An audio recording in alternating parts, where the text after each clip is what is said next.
Good morning बच्चों। अपनी अगली एक्सरसाइज, अगला चैप्टर है समांतर श्रेणी। समांतर श्रेणी अरिथमेटिक प्रोग्रेशन। ठीक है, इसके आज हम बेसिक कंसेप्ट समझेंगे। बेसिक कंसेप्ट समझेंगे कि क्या होता है। ठीक है, तो पहले इसके नाम की व्याख्या कर लेते हैं। समांतर, ठीक है, समांतर और इस श्रेणी। ठीक है, समांतर श्रेणी। श्रेणी मतलब तो एक श्रेणी होगी एक तरह से। श्रेणी मतलब एक श्रेणी, कोई न कोई सीरीज। फॉर एग्जांपल समझा जाए सीरीज, क्या होगी सीरीज, जैसे 2, 5, 7, 8, 9, यानी कि कंटिन्यू कोई न कोई सीरीज चल रही है। ठीक है, अब समांतर, ठीक है, ये तो किसकी श्रेणी, यानी कि संख्याओं का समूह होगा, वो आगे से आगे चलता रहेगा। श्रेणी मतलब संख्याओं का समूह जो आगे से आगे चलता रहेगा। ठीक है, फिर समांतर। समांतर शब्द का मतलब पता है, सम प्लस अंतर। ठीक है, सम प्लस अंतर, यानी कि जो दो संख्याओं के बीच में जो अंतर होगा वो क्या होगा, समान होगा। दो संख्याओं के बीच में जो अंतर होगा वो समान होगा। ठीक है, यानी कि जैसे 2, 5, 8, 11। अब दो संख्याओं के बीच में अंतर 5 और 2, इसमें भी क्या है 3। 8 में से 5 घटाएंगे तो क्या आएगा 3। 11 में से 8 घटाएंगे तो क्या आएगा 3। यानी कि ऐसी श्रेणी या ऐसी श्रेणी जिसमें लगातार दो संख्याओं का अंतर समान प्राप्त हो तो वो समांतर श्रेणी कहलाती है। ठीक है, यानी कि ऐसी श्रेणी या ऐसी श्रेणी जिसमें लगातार संख्याओं का अंतर, दो लगातार संख्याओं का अंतर बराबर आए तो वो समांतर श्रेणी कहलाती है। ठीक है, आप देखो उदाहरण देखो, जैसे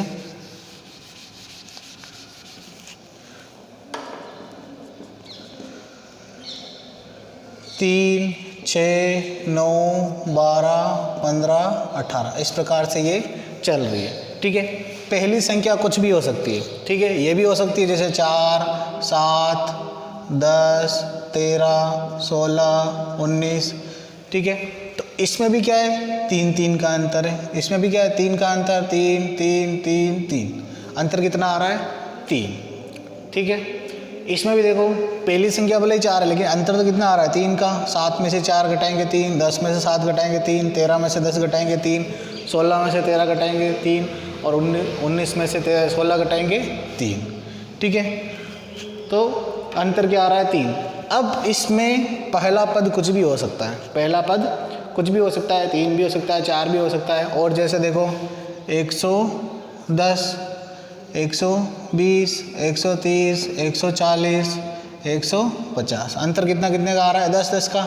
और पहला पद क्या है 110। और देखो जैसे 1000, 1200, 1400, 1600। ठीक है, तो ये भी एक समांतर श्रेणी है। ठीक है, अब जैसे ये 100, 200, 400, 500, 600, 800, क्या ये समांतर श्रेणी है? तो इसका जवाब होगा नहीं। क्यों नहीं होगा? क्योंकि इन दोनों के बीच में अंतर कितना है 100, इन दोनों के बीच में कितना है 200, इन दोनों के बीच में 100, इन दोनों के बीच में 100, इन दोनों के बीच में 200। ठीक है, तो ये श्रेणी तो है लेकिन ये समांतर श्रेणी नहीं है।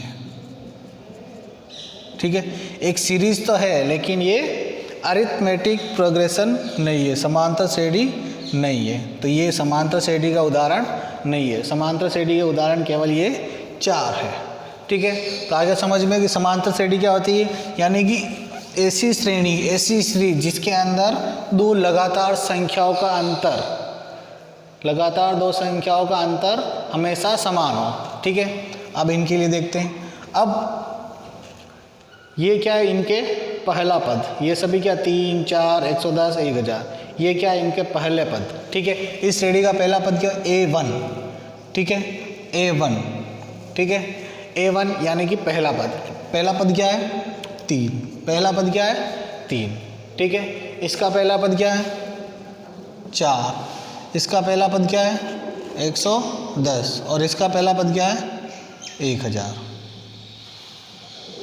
ठीक है, ये इन चारों समांतर श्रेणियों के पहले पद, ठीक है। अब अंतर को किससे करते हैं? डी से। अंतर को किससे निर्देशित करते हैं? डी से, ठीक है। तो डी कितना है? 6 - 3, 6 - 9, 12 - 9, 15 - 12, 18 - 15, ठीक है। तो अंतर कितना है? डी कितना है? 3। डी कितना है? 3। यहाँ अंतर कितना है? डी बराबर कितना है? 3। यहाँ डी बराबर कितना है? 10। और यहाँ डी बराबर 200। डी बराबर 200, ठीक है। अब डी ज्ञात करने का सूत्र क्या होता है? डी ज्ञात करने का सूत्र, ठीक है। अब ज्ञात करना है, जैसे कि A2 - A1 ये भी होता है, ठीक है। और क्या होता है? A3 - A2, यानी कि उसके आगे वाली संख्या से जस्ट पिछली वाली संख्या को घटाना है। तो ये डी ज्ञात करने का सूत्र है, ठीक है। A2 - A1 और जैसे A3 - A2, A4 - A3, ठीक है, A5 - A4, तो ये सभी क्या होंगे? डी ज्ञात करने के, ठीक है। क्या होंगे?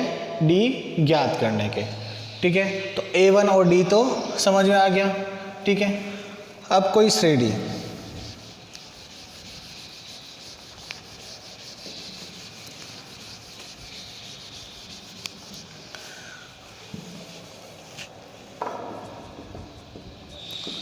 अब कोई श्रेणी है, ये यहीं पे ख़त्म हो रही है, ठीक है। ये आगे नहीं चल रही, केवल यहाँ तक चल रही है। तो ये क्या है इसका?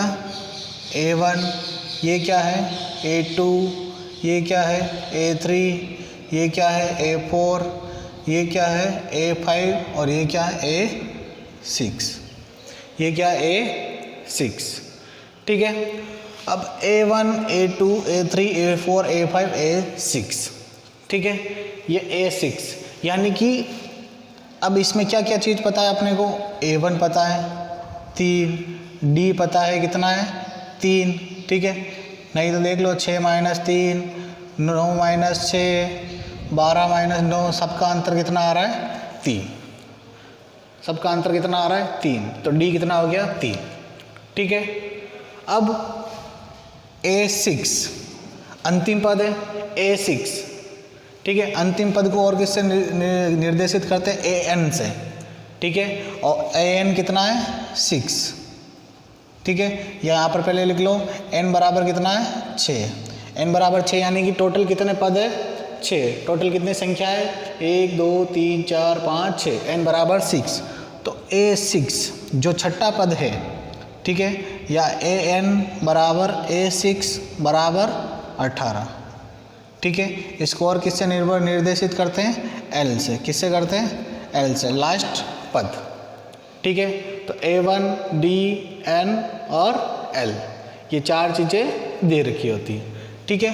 अब इसके अलावा अब A6, ये कितना था? अंतिम पद था A6 18। अब देखो, अब एक चीज़ और होती है SN। SN क्या होता है? श्रेणी के समांतर, श्रेणी के सभी पदों का योग, ठीक है। अब S1, n की जगह क्या रखते हैं? S1। जैसे कि S1 है, तो S1 तो क्या है? एक ही है, पहला पद, तो क्या आ जाएगा? 3। अब S2 देखो, S2 क्या आ रहा है? पहले तो S1 देखो, S1 को क्या लिख सकते हैं? A1 बराबर कितना है?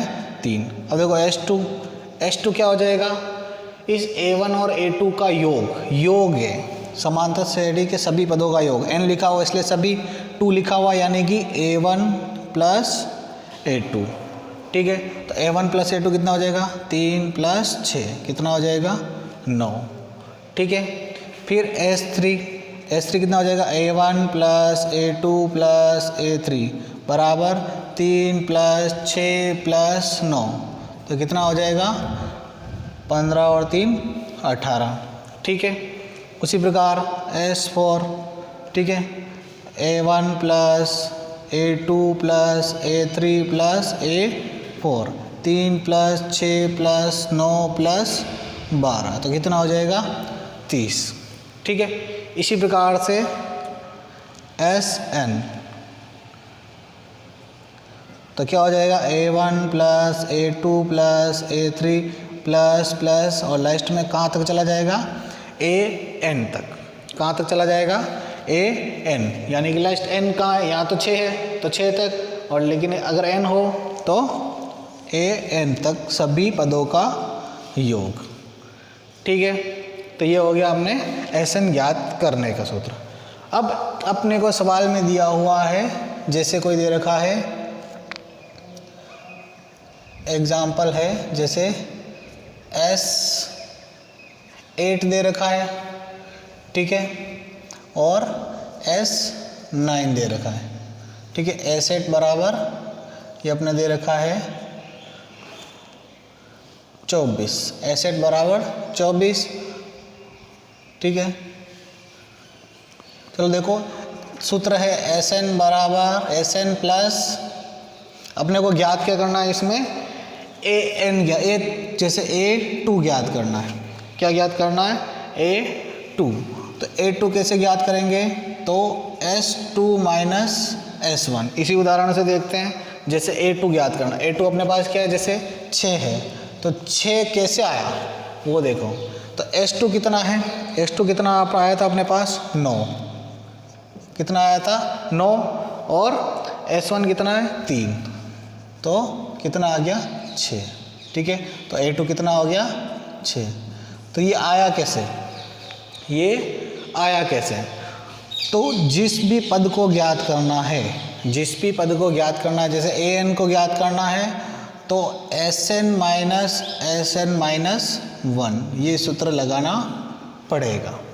ठीक है, कोई भी क्वेश्चन ज्ञात करना है, ठीक है, इसमें यदि SN दे रखा है और उसका जस्ट पहले वाले पदों का योग दे रखा है, SN जो जैसे कि S8 और S7 ये दोनों दे रखे, S8 यानी कि 8 पदों का योग और 7 पदों का योग, यदि क्वेश्चन में ये दे रखे हैं तो इससे हम AN ज्ञात कर सकते हैं।